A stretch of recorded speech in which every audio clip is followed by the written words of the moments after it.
Engineer Joshua Agar po ay ating istorbohin. Siya po ay isang Wind okay. engineer. Siya po ay isang Professor. rehistradong, Yan. alright? Oo.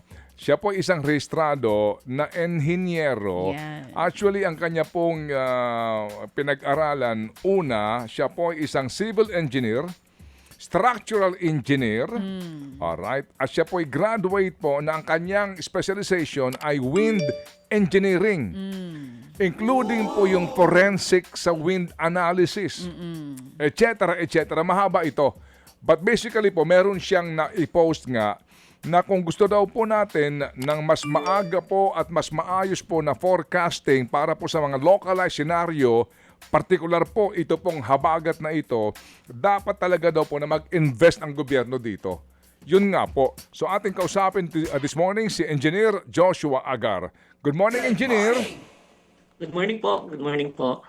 Salamat sa panahon, Engineer. Okay. Una po, ito pong binabanggit nyo sa inyo pong na-post nga na kung gusto po natin na mas accurate po na forecasting at malaman natin agad-agad ang maaari pong kahinatnan ng particular pong lokalidad. So sapin po ng hangin at pati po nga itong perhaps mga pag-uulan na ito, kailangan mag-invest. Ano po itong investment na binabanggit nyo? Yes po, kailangan po nating mag-invest po sa mga technologies. Mahati po yung technologies po yun into two. Yung una yung sa numerical po na aspect kasi Pag-asa currently, ang nako-cover lang po ng kanilang numerical model is within the Philippine Area of Responsibility. Pero ito po kasing numerical model pong ito ay kasama ano siya, parang subset siya nung model nung sa buong mundo. So parang nangangailangan siya ng tinatawag na driving model from time to time. Itong driving model pong ito ay halimbawa, anong nangyayari sa dapit sa labas ng Philippine Area of Responsibility sa Japan, anong nangyayari over different scales ng paggalaw ng hangin. Kasi yun po yung ini-incorporate po nila dun sa kanilang numerical model. Pati rin po yung sa karagatan, kung ano yung nangyari. So, ang dami pong ina-account for, minomodel for na parameters. And syempre, kung ang modeling po ay in-anticipate lang kung ano yung mangyayari in the future. So, ano po, nalilimitahan po ngayon yung current numerical model. Kaya po, maganda po na i-expand. Una, pataasin po yung resolution. Currently po kasi sa ating global models po, nasa 13 kilometers yung resolution. Ibig sabihin, kapag mas maliit sa 13 kilometers yung gusto mong i-resolve na na estado ng panahon, hindi mo siya agad makikita. Kakailanganin mo pa ng tinatawag na multi-grid. So papalitin mo pa pipinuhin mo pa yung processing at it will take computational power. Yung computational power po yung kailangan pong malagyan ng investment kasi kakailanganin po neto ng mga supercomputers. Yung mga supercomputers nga po ay bilyones po yung amount po. So para mapaganda po yung resolution. While at the same time, sa synoptic na side kasi kailangan yung model po natin palagi siyang ina-attach dun sa observed na data. So parang meron tinatawag na data assimilation. So kung ano yung nasukat ng mga weather stations, yun yung Okay. pinapasok dun sa model nila para ma-predict nila. As of the moment, meron po tayong around 58 na synoptic stations sa Pilipinas and malaki po yung Pilipinas and possible na kung ano yung nangyayari sa isang stasyon sa mga karatig na bayan niya, pwedeng hindi yun yung nangyayari. So mas maganda po na along with the investment sa ating numerical modeling ay magdagdag po ng mga estasyon, mga weather stations po para lalong tumaas po yung reliability nung ini-input into our numerical models. And lastly nga, pagdating nga po rin po sa synoptic, meron pong mga other technologies. For example, yung ating Doppler radars po. Marami pong mga as of the moment ay hindi po hindi po gumagana ng mga Doppler radar stations. Halimbawa po yung Virac station po ever since nung Rolly nung 2020 ay hindi na siya gumagana. So yung Doppler radar po, siya po yung nakakapag-detect po kung merong heavy na rainfall. So parang ang mangyayari, parang i-scan niya yung yung buong atmosphere, then i-check yung different types of cloud formations, then Opo. parang chine-check yung profile, then Mm. doon po nakakapag-anticipate ng rainfall. So, ang dami pong kailangan na Okay. investments, hindi pa lang po sa capital outlay po.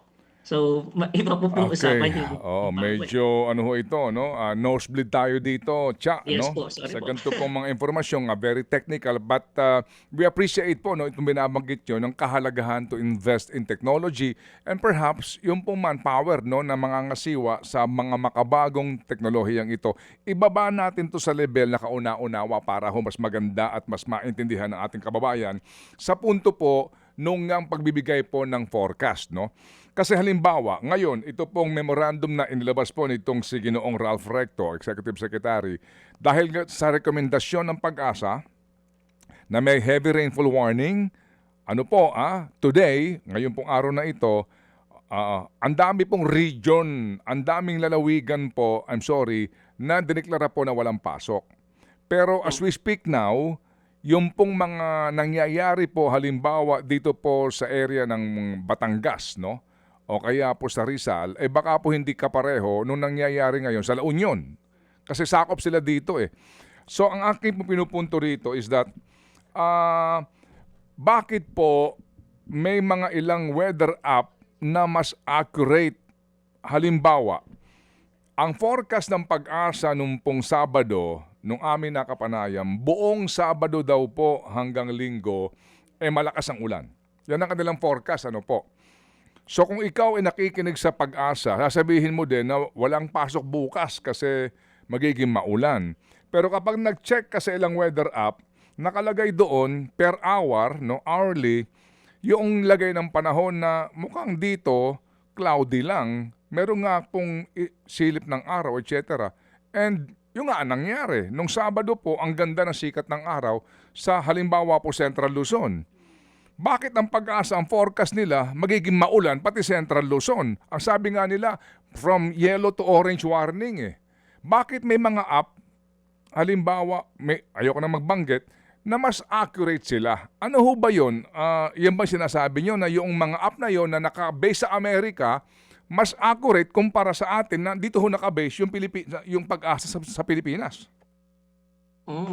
Ano po yan, pwede po nating hatiin yung tanong into two. Yung una ay concerning yung sa numerical model. Hindi po apple to apple po yung comparison. Magkakaiba po yung mga numerical models po na ginagamit. Go ahead. Possible po kasi na iba yung data na ini-incorporate, iba yung prediction model na ginagamit, and some of the times natsyatsambahan nung mga numerical models po natin, pero ang problema po kasi ay kapag nag-anticipate po tayo ng impact, merong tinatawag na matrix between probability at saka yung magnitude mismo. So parang you want to err on the side of caution na you want to have a degree of certainty before mo i-release yung warning. So parang yun nga, kaya nandun yung mga mandated agency natin kasi sila yung mananagot kung may mali nga dun sa warning nila. Then pangalawa, yun nga po, parang in line po ito dun sa kakulangan ng technology po natin na kailangan pang I hope na mag-invest pa further yung ating government. Meron po kasi tinatawag na localization of hazard. Meron pong regional level. So merong localized na level. So yung regional na level, ito po ay base sa sa galaw ng atmosphere po natin. Pero kapag halimbawa ka-interact na niya yung ating kalupaan, iba-iba naman po 'yan, iba-iba yung hulma ng bundok, iba-iba yung vegetation niya, naglo-localize po yung ating mga hazard. Pwedeng ma-pick up po kasi sa po natin sa mga models po natin na nag-accumulate yung moisture dun sa lugar. Pero yung dahil dun sa local na effect, baka hindi conducive na ma-convert yung moisture na yon into something na bubuhos. Kaya po masasabi na okay, merong sinasabi na uulan pero hindi dumating, pero nakita na malaking Okay. kalupaan. So yun po yung mga local effect. So ganun po siya. Well, sabi ko nga ito po hindi ganun kasimple pero ang akin po lamang pinapaliwanag nga kasi maraming sources no ng kung gusto mong alamin ang panahon sa particular pong lugar. So yung nga po, meron kasing iba, hourly po maaari mong kunan yung chance of rain. Kapag mga 50-60%, yung chance of rain, usually po, may mga pagkakataon na may mas sa akin lang ho, experience, madalas accurate. Kasi po napakahirap kapag nag-forecast ka buong araw. Sasabihin mo na buong araw magiging maulan, pero yun nga umaaraw, at minsan nga po talagang walang ulan, puro araw lang. Kaya ikaw ninyo, mas maganda na magkamali ka kaysa naman sa mapahamak yung mga tao, di ba?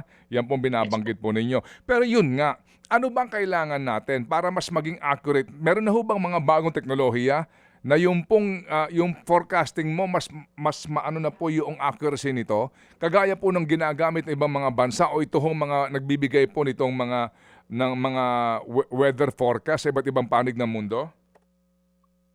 Siguro po yung yung developments po can come in two forms. Yung una, yung basic research po, research and development.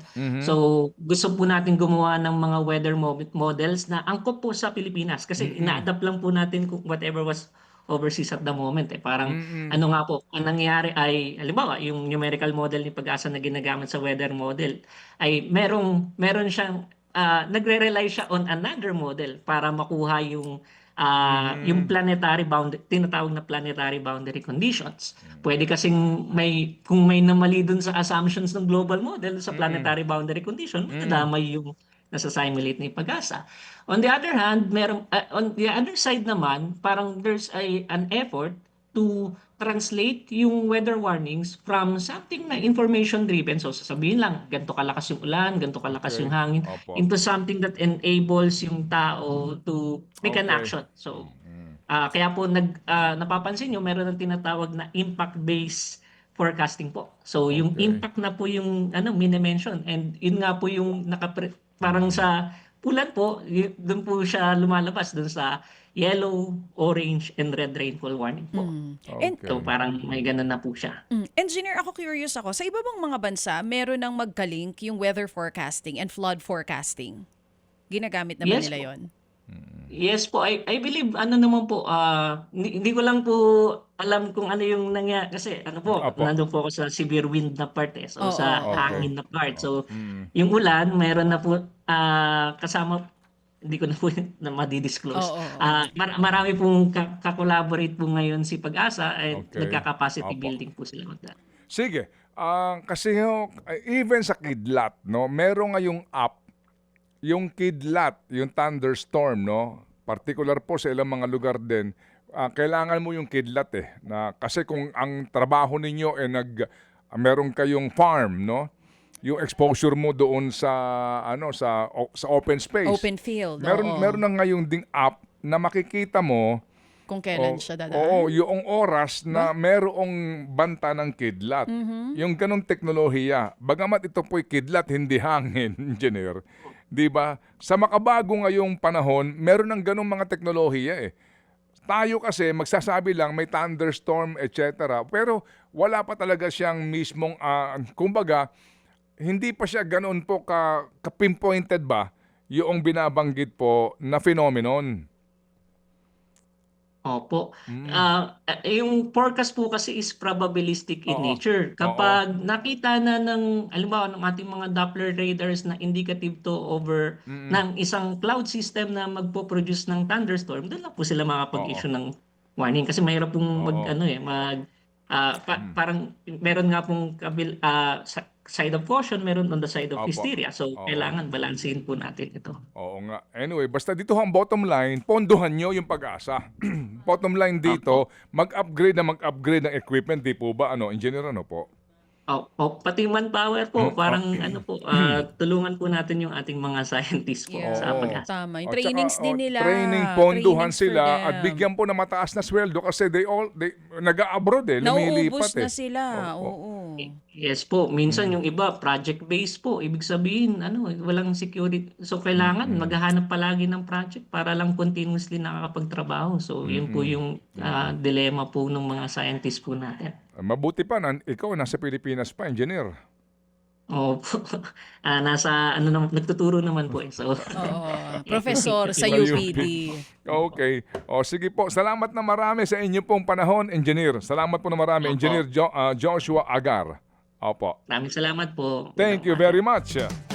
Mga kapatid, patuloy po kayong tumutok sa 105.9 True FM para sa totoong balita, impormasyon, music and entertainment. Mag-subscribe sa aming YouTube channel at podcast at sundan nyo kami sa Facebook, Instagram, X at TikTok sa True Network PH. Bisitahin din po ang aming official website, truefm.ph. At panoorin din kami sa True TV Signal, Channel 19. Kami po ang 105.9 True FM. Laging true sa'yo, kapatid.